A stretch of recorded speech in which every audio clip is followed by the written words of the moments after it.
تو معلوم کیا ہوا کہ رسول اللہ صلی اللہ علیہ وآلہ وسلم کی آمد سے پہلے ہی حضرت ابوبکر رضی اللہ عنہ وہاں مدینہ میں موجود تھے، کہ غار میں جو دوسرے جو شخص تھے وہ حضرت ابوبکر رضی اللہ تعالیٰ عنہ نہیں تھے، بلکہ وہ پہلے سے مدینہ میں موجود تھے۔ الحمدللہ رب العالمین والصلاة والسلام علی سید الانبیاء والمرسلین وآلہ الطیبین الطاہرین ومن والاه۔ بسم اللہ الرحمن الرحیم۔ السلام علیکم ورحمۃ اللہ وبرکاتہ۔ ناظرین کرام، ہمارے ہاں اہل سنت میں ایک نظریہ اور عقیدہ بیان کیا جاتا ہے جس کی وجہ سے میں سمجھتا ہوں کہ مسلمانوں کے اندر بہت ساری غلط فہمیاں پیدا ہو گئی ہیں۔ وہ نظریہ یہ ہے کہ حضرت ابوبکر رضی اللہ تعالیٰ عنہ کی صحابیت کے اوپر قرآن مجید سے نص موجود ہے، لہٰذا جو شخص حضرت ابوبکر رضی اللہ عنہ کی صحابیت کا انکار کرتا ہے وہ دائرہ اسلام سے خارج ہے، وہ کافر ہو جاتا ہے، کیونکہ باقی کسی کی صحابیت پر تو قرآن کی آیت میں لفظ موجود نہیں ہے، لیکن صرف ابوبکر وہ صحابی ہیں کہ جن کو قرآن میں ہی صحابی کا یہ لفظ استعمال ہوا ہے۔ سورہ توبہ سورت نمبر 9 کی آیت نمبر 40 میں یہ لفظ موجود ہے، اور اسی کے ساتھ یعنی اسی آیت میں یہ بات بھی موجود ہے کہ رسول اللہ صلی اللہ علیہ وآلہ وسلم نے جب مدینہ کی طرف ہجرت کا ارادہ کیا مکہ سے، تو راستے میں آپ نے ایک غار میں قیام فرمایا۔ اس غار میں قرآن مجید کی سورہ توبہ کی آیت نمبر 40 سے معلوم ہوتا ہے کہ 2 افراد تھے، اور اس غار میں اہل سنت کا ماننا ہے کہ حضرت ابوبکر رضی اللہ تعالیٰ عنہ بھی موجود تھے نبی صلی اللہ علیہ وآلہ وسلم کے ساتھ۔ لہٰذا واقع ہجرت میں حضرت ابوبکر غار میں موجود تھے اور آپ کی صحابیت پر نص قطعی ہے، لہٰذا ان دونوں باتوں سے انکار نہیں کیا جا سکتا ہے چونکہ قرآن سے ثابت ہے۔ آج ہم اس بات کو ڈسکس کریں گے اور سمجھنے کی کوشش کریں گے، قرآن مجید سے ہی ہم اس کو سمجھیں گے کہ قرآن کی اس آیت میں کیا بیان کیا گیا ہے، آیا واقعی اس بات پر نص قطعی موجود ہے کہ حضرت ابوبکر کی صحابیت کے اوپر، اور کیا واقعی غار میں رسول اللہ صلی اللہ علیہ وآلہ وسلم کے ساتھ جو دوسرے تھے وہ حضرت ابوبکر تھے۔ ان دونوں باتوں کو ہم آج قرآن مجید اور صحیح احادیث سے سمجھنے کی کوشش کریں گے۔ تو چونکہ یہاں پر میں آپ کو بتاؤں کہ سب سے پہلے قرآن کو میں اس لیے رکھتا ہوں کہ قرآن مجید میں مسلمانوں کو یہ حکم دیا گیا ہے کہ اس میں غور و فکر کریں۔ فرمایا افلا یتدبرون القرآن ام علی قلوب اقفالها، یہ قرآن مجید میں غور و تدبر کیوں نہیں کرتے، یا ان کے دلوں کے اوپر تالے لگے ہوئے ہیں۔ قرآن میں جگہ جگہ پر حکم دیا گیا ہے۔ پھر حدیث متواتر حدیث ثقلین کے اندر جو پہلی جو چیز ہے، جو پہلا جو ثقل ہے وہ قرآن مجید ہے۔ تو اس مسئلے کو سمجھنے کے لیے ہم قرآن مجید کو اپنے سامنے رکھتے ہیں۔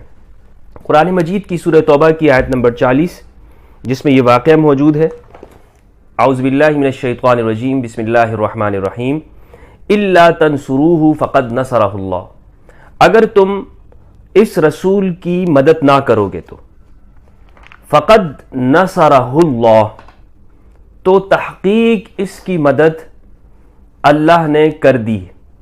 کب؟ اذ اخرجہ الذین کفروا، جب نکالا اس کو الذین کفروا، ان لوگوں نے جو کافر تھے، ثانیہ اثنین، کہ وہ دوسرا تھا 2 میں کا، کہ وہ دوسرا تھا 2 میں کا۔ کون دوسرا تھا؟ یعنی محمد صلی اللہ علیہ وآلہ وسلم۔ اذ ہما فی الغار، جب وہ دونوں تھے غار میں لفظ ترجمہ کر رہا ہوں تاکہ سمجھ آئے۔ اذ یقول لصاحبہ، جب وہ کہہ رہا تھا، جب وہ فرما رہے تھے یا کہہ رہے تھے اپنے رفیق سے، لا تحزن ان اللہ معنا، آپ غم نہ کھائیے، بے شک اللہ ہمارے ساتھ ہے۔ فانزل اللہ سکینتہ علیہ، پس اتارا اللہ نے اپنی طرف سے اس پر سکون، وَأَيَّدَهُ بِجُنُودٍ لَمْ تَرَوْهَا، اور ایسے لشکروں کے ذریعے اس رسول کی مدد کی، لم تروها، کہ جو دکھتے نہیں تھے، وَجَعَلَ كَلِمَةَ الَّذِينَ كَفَرُوا السُّفْلَىٰ، اور بنا دیا کافروں کے بول کو نیچے، اور کر دیا کافروں کے بول کو نیچے. وَكَلِمَةُ اللَّهِ هِيَ الْعُلْيَا، اور اللہ کا بول، اللہ کا کلمہ ہی اونچا رہنے والا ہے. واللہ عزیز حکیم، اور اللہ زبردست ہے، حکمت والا ہے. اس آیت کے اندر ہم غور کرتے ہیں. اس آیت میں نے آپ کو بتایا کہ شروع سے واحد کی ضمیریں آ رہی ہیں. ثانیہ اثنین، دو کا دوسرا. یہاں پر ثانی سے مراد ہمارے ہاں جتنے بھی ترجمہ کرنے والے ہیں، فتح محمد جالندری صاحب ہیں، شیخ الہند مولانا محمود حسن دیوبندی رحمہ اللہ، مولانا ابو العلا مودودی اور تقی عثمانی صاحب، سب نے اپنی ترجموں میں یہ کہا ہے کہ ثانیہ جو ہے اس کا مصداق محمد رسول اللہ صلی اللہ علیہ وآلہ وسلم کو قرار دیا ہے.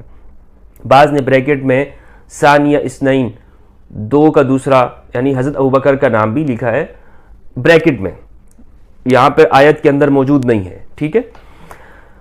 اذ ہما فی الغار، جب وہ دونوں غار میں تھے. اب کون غار میں تھے؟ نام تصریح کے ساتھ موجود نہیں ہے. اہل سنت کہتے ہیں کہ یہاں پر حضرت ابوبکر رضی اللہ عنہ غار میں تھے. اذ یقول لصاحبہ، جب وہ کہہ رہا تھا لصاحبہ، اپنے صاحب سے.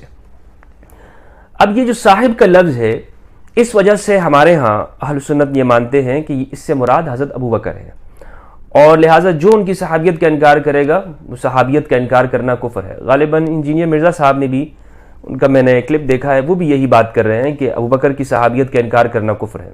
اب یہ جو صاحب کا یہاں پر لفظ ہے، اس سے ہمارے ہاں اہل سنت یہ استدلال کرتے ہیں کہ مراد ابوبکر صدیق ہیں، لہٰذا جو ان کی صحابیت کا انکار کرے گا کفر ہے. آپ یہ دیکھیں کہ قرآن مجید میں یہ سمجھتا ہوں کہ یہ بات کرنا درست نہیں ہے. اس کی وجہ یہ ہے کہ اس پہ نص قطعی نہیں ہے. نص قطعی تو تب ہوتی کہ جب یوں ہوتا اذ یقول لابی بکر، اذ یقول لابی بکر ابن ابی قحافہ، کہ جب وہ کہہ رہے تھے اپنے لصاحبہ ابی بکر ابن ابی قحافہ، کوئی نام موجود نہیں، کوئی تصریح نہیں ہے، لہٰذا یہ نص قطعی نہیں ہو سکتی. اور قرآن کے لیے یہ الفاظ میں یہ بڑھانا کوئی مشکل نہیں تھا. اذ یقول لابی بکر ابن ابی قحافہ یا اذ یقول لصاحبہ ابی بکر، یہ الفاظ اگر قرآن مجید استعمال کر دیتا پھر تو ہمارا ایمان تھا کہ حضرت ابوبکر رضی اللہ عنہ وہی ساتھ میں موجود تھے، یا ان کی صحابیت کی بات ہو رہی ہے. لیکن ان کی صحابیت کے اوپر نص قطعی نہیں ہے یہ، کیونکہ واقع غار کے اندر اختلاف موجود ہے. اب اس کی طرف میں آتا ہوں کہ آیا وہ یہاں پہ موجود تھے یا نہیں ہے، یہ الگ بات ہے، یہ اس پہ ہم آگے گفتگو کرتے ہیں. مگر پہلے اس کو سمجھتے ہیں کہ صحابیت کا یہ لفظ کیا واقعی قرآن مجید یعنی ابوبکر کی صحابیت کے اوپر نص قطعی کے طور پر استدلال کیا جا سکتا ہے؟ تو میرا خیال یہ ہے کہ نہیں. اس کی وجہ یہ ہے کہ یہ صاحب کا جو لفظ قرآن میں ہے یہ بہت مجمل ہے، اتنا مجمل ہے کہ صاحب قرآن مجید میں کافر کے لیے بھی استعمال کیا ہے. سورہ یوسف کے اندر ہے، حضرت یوسف علیہ السلام نے اپنے جیل کے ساتھیوں سے کہا یا صاحبی السجن اارباب متفرقون خیر ام اللہ الواحد القہار، اے میرے جیل کے ساتھیوں، کیا الگ الگ رب بہتر ہیں یا ایک ہی واحد قہار رب، ام اللہ الواحد القہار. ٹھیک ہے. تو یہاں پر آپ دیکھیں کہ حضرت یوسف علیہ السلام نے اپنے جو جیل کے ساتھی ہیں ان کے لیے کہا یا صاحبی السجن، اے میرے جیل کے ساتھیوں. تو یہاں پہ یہ دونوں تو مسلمان نہیں تھے. قرآن مجید میں اصحاب الایکہ، اصحاب الرس، اصحاب الیمین، اصحاب الشمال، اصحاب المیمنہ، اصحاب المشأمہ، یہ اصحاب کا لفظ یا صحاب کا لفظ ضروری نہیں ہے کہ جہاں پر بھی آئے بس قطعی طور پر کہ جی سامنے والا مسلمان ہے. نہیں، قرآن مجید سے یہ ثابت نہیں ہے. تو لہٰذا اس صاحب جو یہاں پر استعمال ہوا لصاحبہ، حضرت ابوبکر کی صحابیت کے اوپر یہ استدلال کر کے کہنا کہ نص قطعی ہے، لہٰذا جو ان کی صحابیت کا انکار کرے گا وہ اسلام سے خارج ہو جائے گا، وہ کافر ہے، زندیق ہے، رافضی ہے. میرے نزدیک جو میں قرآن مجید کو سمجھ رہا ہوں اس کے مطابق یہ بات کرنا درست نہیں ہے. پھر یہاں پر آگے آپ دیکھیں، یہ بات تو ایک میں سمجھتا ہوں کہ یہاں مکمل ہو گئی ہے، پہلا مسئلہ. دوسرا یہ کہ کیا واقعی حضرت ابوبکر رضی اللہ عنہ ہی اس غار میں موجود تھے؟ تو اہل سنت کا کہنا ہے ہاں بالکل. شیعہ کہتے ہیں کہ نہیں.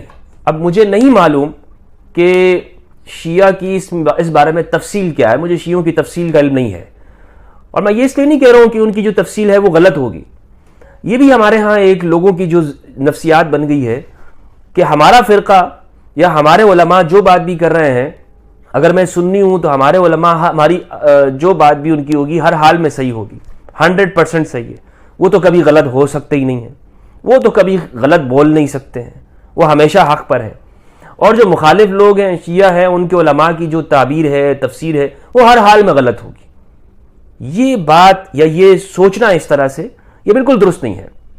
ٹھیک بات کیا ہے؟ آپ یہ کہیں کہ ہو سکتا ہے ہمارے لوگ صحیح بات کریں، ممکن ہے دوسرے لوگ بھی صحیح بات کرتے ہو سکتا ہے ہمارے لوگ غلطی کرتے ہو دوسرے بھی غلطی کر سکتے ہیں۔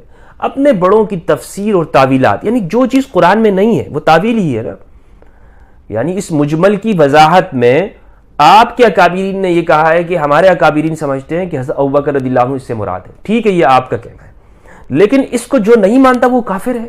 یہ بات تعصب اور فرقہ پیدا کرتی ہے اور مسلمانوں کے اندر دراڑ پیدا کرتی ہے، نفرت کا سبب ہے۔ اس چیز کو میں یہ سمجھ رہا ہوں کہ ہمیں قرآن میں غور کرنا ہے اور صحیح احادیث کے اندر، جو کہ آج ہم انشاءاللہ اس کے اوپر کر رہے ہیں، اور لوگوں کے سامنے حق واضح ہو جائے گا، لوگ اس بات کو خود ہی سمجھ لیں گے کہ میں جو بات کر رہا ہوں وہ قرآن اور حدیث کے مطابق ہے، دونوں سے میں باہر نہیں نکل رہا ہوں یہاں اس موضوع کے اندر، دونوں سے باہر۔ یہ ہمارے ہاں بہت لوگ کہتے ہیں جو قرآن سے اور حدیث سے بات کرے، تو آئیے آج ہم قرآن سے حدیث سے سمجھ رہے ہیں اس چیز کو۔ میں نے کوئی شیعہ کوئی اپنے سامنے کوئی جناب شیعوں کی کتابیں رکھی ہوئی ہیں، شیعوں کی کتاب تو نہیں ہے، صحیح بخاری ہے، قرآن مجید ہے، سب مسلمانوں کی کتاب ہے، اہل سنت کی کتاب صحیح بخاری جس پر یقین رکھتے ہیں، تو اسی سے بات کریں نا۔ میں نے کوئی اپنے سامنے کافی یا شیعوں کی کتابیں نہیں رکھی ہوئی ہے، نہ ان کا میں نے مطالعہ کیا ہے، ٹھیک ہے۔ اب یہاں پر دیکھیں، لا تحزن ان اللہ معنا، فرمایا لا تحزن ان اللہ معنا۔ قرآن مجید کے الفاظ پہ غور کیجئے گا، رسول اللہ صلی اللہ علیہ وآلہ وسلم کے جو الفاظ ہیں وہ کیا ہے؟ قرآن مجید نے ان کو نقل کیا ہے، تو صحیح الفاظ کیا ہوں گے؟ وہی جو قرآن میں ہے اس واقعے سے متعلق۔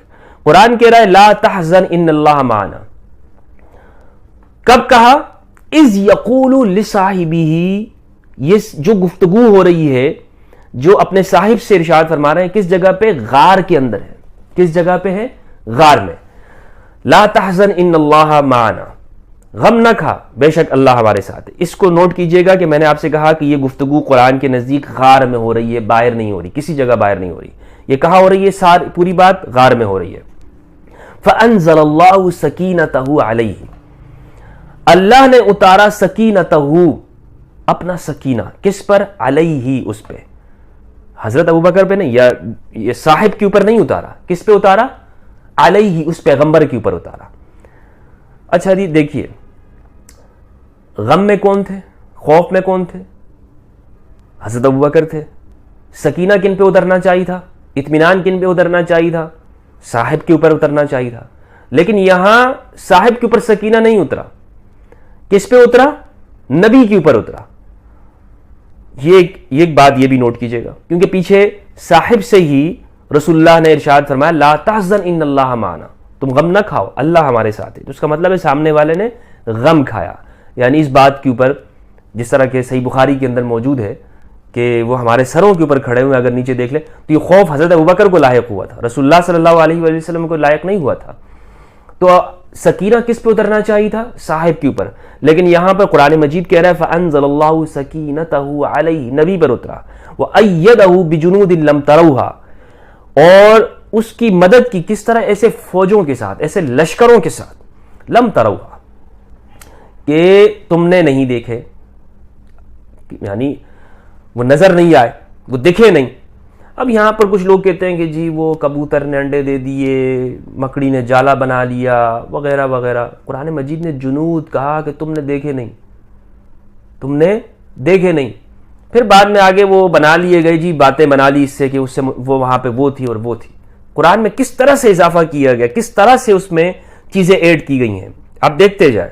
اس پہ آگے ایک اور مثال بھی آ رہی ہے، پھر آپ اس کو خود سمجھ جائیں گے کہ اچھا یہ قرآن کے مقابلے میں کس طرح روایات کو لاگے کھڑا کیا گیا ہے۔ اب آپ صرف دیکھتے جائیں۔ فانزل اللہ سکینتہ علیہ، کس پہ سکینہ اتارا؟ نبی کے اوپر۔ وأیدہ بجنود، ایسے لشکروں کے ساتھ مضبوط کیا، لم تروہا، آپ نے دیکھا نہیں اس کو، ان لشکروں کو، نبی نے نہیں دیکھا ہے۔ اور یہ بعد میں لوگوں کو نظر آ گیا کہ جی وہ انڈے تھے اور وہ وَجَعَلَ كَلِمَةَ الَّذِينَ كَفَرُوا السُّفْلَىٰ وَكَلِمَةُ اللَّهِ هِيَ الْعُلْيَا۔ اب یہاں پہ چند چیزیں سمجھنے والی ہیں۔ پہلی بات تو یہاں پر ہم یہ سمجھتے ہیں، اور جس کو ہم انشاءاللہ اپنے موضوع کو سمیٹنے کی بھی کوشش کریں گے۔ پہلی بات یہ ہے کہ جیسے میں نے آپ سے عرض کیا تھا کہ رسول اللہ صلی اللہ علیہ وآلہ وسلم نے یہ جملہ اذ یقول لصاحبہ لا تحزن ان اللہ معنا، تم غم نہ کھاؤ اللہ ہمارے ساتھ ہے، یہ کس موقع پہ کہا؟ قرآن مجید میں ہے غار کے اندر، اذ ہما فی الغار، غار میں کہا۔ لیکن صحیح بخاری کے اندر ہے کہ یہ آپ نے راستے میں چلتے ہوئے کہا۔ اب ہم کس کی تصدیق کریں؟ قرآن کی تصدیق کریں یا صحیح بخاری کی تصدیق کریں؟ ومن اصدق من اللہ حدیثا، اللہ سے کون ہے بات کرنے میں زیادہ سچا؟ اسی جملے کو حضرت ابوبکر رضی اللہ تعالیٰ عنہ کے لیے جو ارشاد فرمایا یہ ہے کہ راستے میں کہا گیا، غار میں نہیں ہے۔ یہ ہے جناب صحیح بخاری کی حدیث نمبر 3652 میں آپ کے سامنے پیش کرتا ہوں۔ 3652 نمبر حدیث ہے صحیح بخاری۔ اس کے آخری الفاظ ہیں والقوم يطلبوننا فلم يدركنا احد منهم غير سراقة بن مالك بن جعشم على فرس له فقلت هذا الطلب قد لحقنا يا رسول الله فقال لا تحزن ان الله معنا۔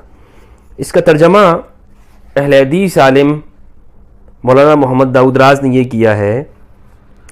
پھر میں نے عرض کیا کہ اب کوچ کا وقت ہو گیا ہے، جی یہاں سے پڑھتے ہیں۔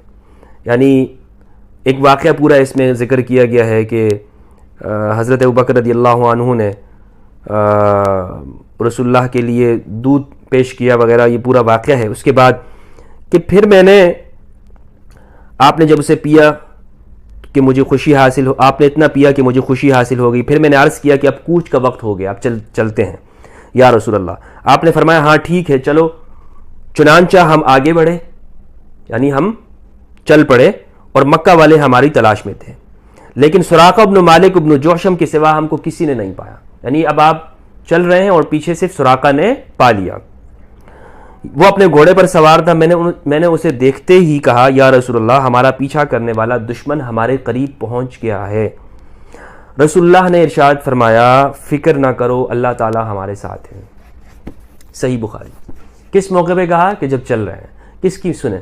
یعنی کس چیز کے اوپر ہم اعتماد اور یقین کریں؟ قرآن مجید کے اوپر یا روایت کے اوپر؟ تو لازمی بات ہے قرآن مجید نے واقعہ ذکر کیا ہے، یہ بات نص قطعی ہے۔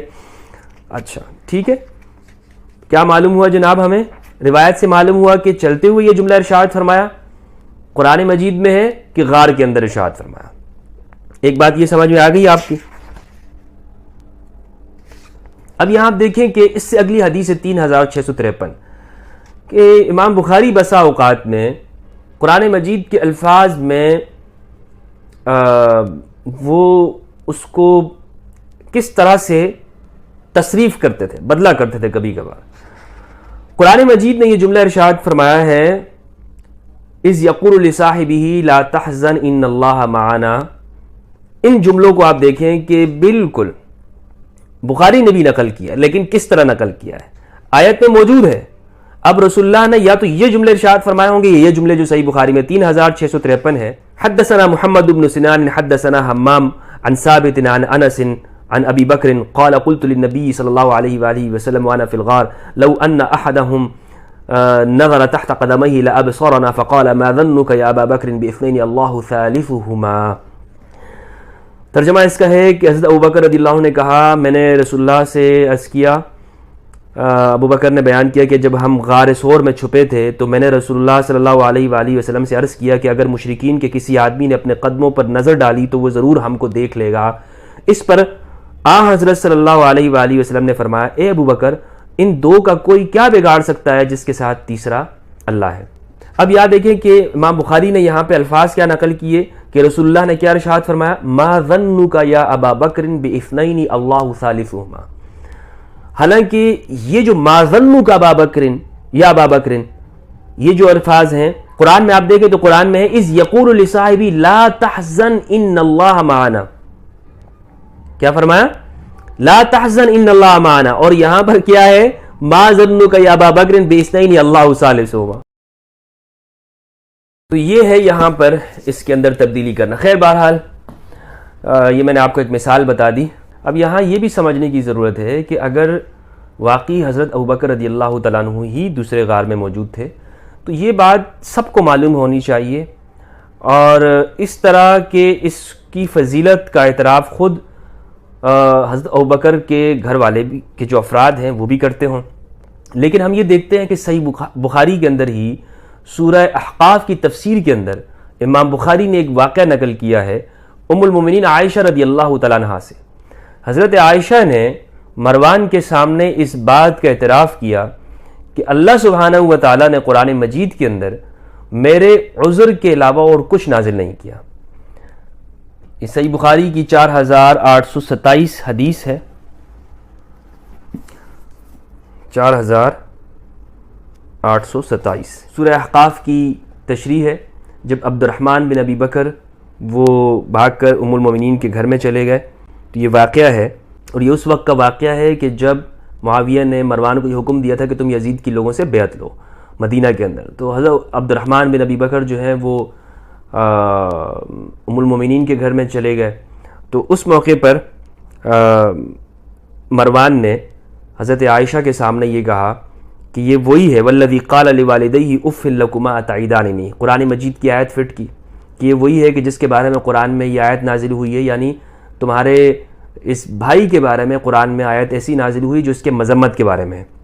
تو حضرت عائشہ نے کہا فقالت عائشہ من وراء الحجاب، اوٹ کے پیچھے سے حضرت عائشہ رضی اللہ عنہا نے فرمایا ما انزل اللہ فینا شیئا من القرآن، اللہ نے نہیں اتارا ہمارے بارے میں شیئن کچھ بھی من القرآن قرآن سے الا ان اللہ انزل عذری، مگر یہ کہ اللہ نے میری برات ضرور نازل کی۔ یہ 4827 ام المومنین عائشہ رضی اللہ تعالیٰ عنہا سے مروی ہے یہ حدیث صحیح بخاری کے اندر۔ تو یہاں پر حضرت عائشہ فرما رہی کہ ہماری شان میں کوئی روایت یعنی ہمارے گھر والوں کے بارے میں قرآن میں کچھ موجود نہیں ہے، مروان کے سامنے میں اس کا اعتراف کیا۔ تو اب آپ یہ دیکھیں کہ حضرت عائشہ میں خود اس کا اعتراف موجود ہے نا کہ ہمارے بارے میں قرآن میں کوئی آیت ایسی موجود نہیں ہے، ورنہ وہ یہ بات کیوں کہتی کہ شیئا من القرآن، قرآن میں سے کچھ بھی نہیں اتارا ہمارے بارے میں۔ ایک بات تو یہ ہو گئی۔ پھر یہ بھی ہمیں صحیح روایات سے معلوم ہوتا ہے کہ حضرت ابوبکر رضی اللہ عنہ ہجرت مدینہ کے وقت میں رسول اللہ صلی اللہ علیہ وآلہ وسلم سے پہلے ہی مدینہ میں موجود ہیں۔ صحیح بخاری کے اندر دو احادیثیں ہیں 7175 اور 692، یہ دونوں میں آپ کے سامنے پیش کرتا ہوں 695، جس سے معلوم ہوتا ہے کہ حضرت ابوبکر پہلے سے ہی مدینہ میں موجود تھے۔ حضرت عبداللہ ابن عمر سے روایت ہے، نافع وہ ابن عمر سے روایت کرتے ہیں، کہتے ہیں لما قدم المهاجرون الاولون العصبة موضعا بقباء قبل مقدم رسول الله كان يؤمهم سالم مولى ابي حذيفة وكان اكثرهم قرانا۔ اس حدیث سے یہ معلوم ہوا، ابن عمر کہتے ہیں کہ جب مہاجرین رسول اللہ صلی اللہ علیہ وآلہ وسلم کی ہجرت سے بھی پہلے قباء کے مقام عصبہ میں پہنچے تو ان کی امامت ابو حذیفہ کے غلام سالم کیا کرتے تھے، آپ کو قرآن مجید سب سے زیادہ یاد تھا۔ 692 سے معلوم ہوا کہ رسول اللہ کی آمد سے پہلے ہی، مدینہ آمد سے پہلے ہی عصبہ مقام جو کہ قباء میں ہے، سالم وہاں پہ امامت کیا کرتے تھے مسلمانوں کی، یعنی سب سے پہلے جو ہجرت کرنے والے لوگ ہیں ان کی امامت کون کرتے تھے؟ سالم کرتے تھے۔ اب اس میں نام موجود نہیں ہے کہ کون کون ہے، تو 7175 میں وہ نام میں آپ کو بتاتا ہوں کہ اس میں کون کون ہیں۔ صحیح بخاری کی ہی روایت ہے 7175، یہ بھی ابن عمر سے روایت ہے، فرماتے ہیں کہ سالم مولا ابی حذیفہ، جو ابو حذیفہ کے آزاد کردہ غلام ہیں سالم، مہاجرین اولین اور نبی کریم صلی اللہ علیہ وآلہ وسلم کے دوسرے صحابہ کی مسجد قباء میں امامت کیا کرتے تھے۔ مہاجرین اولین کن کو کہا ہے ابن عمر نے؟ کہ جو رسول اللہ کی آمد سے پہلے مدینہ میں موجود تھے۔ یہ یاد رکھیے گا 692 میں جس طرح معلوم ہوا کہ مہاجرین اولین وہ نہیں ہے کہ بھئی ہجرت کرنے والے، ممکن ہے کہ بعد میں بھی ہجرت کرنے والے تھے نا، مولا علی رسول اللہ سب سے آخر میں ہجرت کرنے والے ہیں کیونکہ امانتیں تھی، سب کو معلوم ہے۔ تو جو مہاجرین اولین ہیں، اور وہ مہاجرین اولین کہ جو قبل مقدم رسول اللہ، جو رسول اللہ کی آمد سے پہلے ہی مدینہ میں موجود تھے، جو مقام صعبہ میں جن کی امامت کر رہے تھے سالم. تو معلوم یہ ہوا کہ یہ بہت یعنی رسول اللہ کی آمد سے پہلے والے مہاجرین تھے. ان کی امامت کون کرتے تھے؟ سالم امامت کرتے تھے. کہاں امامت کرتے تھے؟ اس حدیث میں ہے سالم مہاجرین اولین اور نبی کریم صلی اللہ علیہ وآلہ وسلم کے دوسرے صحابہ کی مسجد قباء میں امامت کیا کرتے تھے. ان اصحاب میں ابو بکر، عمر، ابو سلمہ، زید اور عامر بن ربیعہ رضی اللہ عنہم بھی ہوتے تھے. نام آ گئے یہاں پہ. تو معلوم کیا ہوا کہ رسول اللہ صلی اللہ علیہ وآلہ وسلم کی آمد سے پہلے ہی حضرت ابو بکر رضی اللہ عنہ وہاں مدینہ میں موجود تھے. اور یہ صحیح بخاری کی دونوں روایتیں 692 بھی اور 7175. 692 میں ہے کہ مہاجرین اولین کی امامت کیا کرتے تھے سالم، اور 7175 میں نام بھی وہاں پر آ گیا، مینشن ہو گیا. تو میں کوئی کمزور روایات نہیں بیان کر رہا ہوں. صحیح بخاری جو کہ اصح الکتب بعد کتاب اللہ ہے، ہم نے قرآن مجید کی آیت سے اور صحیح بخاری کی ان دو روایت سے یہ بات معلوم ہوئی کہ حضرت ابو بکر پہلے سے ہی مدینہ میں موجود تھے. اور آپ کتنے عرصے تھے آپ یہ دیکھ لیں کہ اس کے بہت سارے جواب دینے کی کوشش کی ہے. ابن حجر اسقلانی نے فتح الباری کے اندر یحتمل یہ احتمال لگتا ہے، یہ احتمال لگتا ہے، اس کے جوابات دیے ہیں. انہوں نے ایک جواب یہ دیا ہے کہ حضرت ابو بکر رضی اللہ عنہ قباء میں جب رسول اللہ، یعنی یہ کہ ان کا کہنے کا مطلب یہ کہ آئے تو دونوں ساتھ میں، یعنی رسول اللہ صلی اللہ علیہ وآلہ وسلم کے ساتھ ہی آئے ہیں، لیکن نمازیں پھر بھی رسول اللہ صلی اللہ علیہ وآلہ وسلم کے پیچھے نہیں پڑھتے تھے بلکہ سالم کے پیچھے نمازیں پڑھتے تھے. یہ آپ حضرت ابوبکر سے تصور کر سکتے ہیں کہ وہ رسول اللہ بھی موجود ہوں مدینہ میں اور وہ رسول اللہ کو چھوڑ کر سالم ابو حذیفہ کے آزاد کردہ غلام کے پیچھے نماز پڑھتے ہیں اتنے عرصے. یہ تو ممکن نہیں ہے نا. اور رسول اللہ صلی اللہ علیہ وآلہ یعنی قباء میں موجود ہوں اور لوگوں کی امامت نہ کرتے ہوں اور خود اکیلے نماز پڑھتے ہوں، یہ بھی ممکن نہیں ہے. تو معلوم یہ ہوا کہ اس وقت رسول اللہ مدینہ میں موجود نہیں ہے، یعنی قباء میں موجود نہیں ہے، جس وقت میں حضرت ابو بکر وہاں پہلے سے موجود ہے اور پہلے سے موجود ہیں. اور ان کی امامت کون کر رہے ہیں؟ سالم کر رہے ہیں. اگر رسول اللہ صلی اللہ علیہ وآلہ وسلم بھی موجود ہوتے تو یہ ابو بکر سے تصور نہیں کیا جا سکتا کہ وہ اس فضیلت کو چھوڑ دیتے یا رسول اللہ کی معیت کو چھوڑ دیتے اور وہ جا کر سالم کے پیچھے اتنے عرصے نماز پڑھتے رہتے. یہ تصور ان سے نہیں کیا جا سکتا ہے، لیکن اس کے جوابات اس طرح دینے کی کوشش کی گئی. لہٰذا آج کے ہمارے اس غور و تدبر سے جو ہم نے قرآن مجید میں کیا، احادیث میں کیا اور واقعات کے اندر اس کا جائزہ لیا، یہ بات معلوم ہوئی کہ قرآن مجید میں جو صاحب کا لفظ ہے یہ حضرت ابوبکر کی صحابیت پر قطعی نہیں ہے. لہٰذا امت مسلمہ کے اندر بڑے طبقے کی تکفیر کا یہ بند ہو جانی چاہیے. دوسری یہ بات بھی معلوم ہوئی کہ غار میں جو دوسرے جو شخص تھے وہ حضرت ابوبکر رضی اللہ تعالیٰ عنہ نہیں تھے بلکہ وہ پہلے سے مدینہ میں موجود تھے. اب یہاں پہ سوال یہ ہے کہ پھر ثانی اثنین میں وہ پہلے کون شخص تھے؟ تو اس کا جواب یہ ہے کہ وہ جو پہلے شخص تھے وہ عبداللہ ابن اریقۃ ابن بدیل من بنی بدیل بنی بکر سے تھے. اور یہ کون ہے؟ یہ کافر تھا اور یہ رسول اللہ صلی اللہ علیہ وآلہ وسلم نے اسے اجیر لیا تھا، یعنی مزدور لیا تھا. راستہ دیکھا، اسے راستے معلوم تھے مدینہ کی طرف، یہ راستوں کا سفر کرتا تھا، اسے اچھی طرح سے معلوم تھا کہ کون سا محفوظ راستہ موجود ہے. تو دوسرا جو شخص ہے وہ عبداللہ ابن اریقۃ ہے. اور یہ جو شخص ہے چونکہ اس کے نام کے اندر بکر آتا ہے تو لہٰذا بعد میں لوگوں نے اسے ابو بکر کے ساتھ ملتا جلتا سمجھ لیا، یعنی یہ بکر کے نام سے قبیلے کی طرف مشہور تھا، جس طرح ابن الاسیر الجزری نے اس کی یعنی ذکر کیا ہے نسب کے اندر. واللہ عالم بالصواب.